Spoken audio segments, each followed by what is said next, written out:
এই মুহূর্তের সবথেকে বড় খবর, সুরমা বিধানসভা কেন্দ্রে একসময় রাজত্ব করছিলেন আশিস দাস।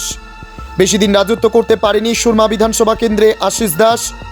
কুপরামর্শ যুক্তি শুনে বিজেপি দল ত্যাগ করে একের পর এক দল বদল করেন তিনি। কত কীর্তিকাণ্ড না করেছেন এই আশিস দাস। মাথা নেড়া থেকে শুরু করে বড় বড় লেকচার, কাজ কিছুই হলো না। এখন কপাল পোড়া আশিস দাস। রাজনৈতিক বাজার একেবারে মন্দা আশিস দাসের। এখন আর সেরকমভাবে দেখা যায় না ন্যাড়া মাথা নেতাকে। এখন তিনি কোন দলে রয়েছেন প্রশ্ন তুলছেন সুরমা বিধানসভা কেন্দ্রের আমজনতা। আবারও জানিয়ে রাখছে এই মুহূর্তের বড় খবর, সুরমা বিধানসভা কেন্দ্রে একসময় রাজত্ব করছিলেন আশিস দাস। বেশি দিন রাজত্ব করতে পারেনি সুরমা বিধানসভা কেন্দ্রে আশিস দাস। কুপরামর্শ যুক্তি শুনে বিজেপি দল ত্যাগ করে একের পর এক দল বদল করেন তিনি।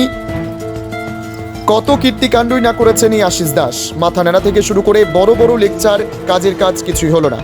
এখন কপাল পোড়া আশিস দাস। রাজনৈতিক বাজার একেবারে মন্দা আশিস দাসের। এখন আর সেরকমভাবে দেখা যায় না ন্যাড়া মাথা নেতাকে। এখন তিনি কোন দলে রয়েছেন প্রশ্ন তুলছেন সুরমা বিধানসভা কেন্দ্রের আমজনতা। Bureau report, SD news media.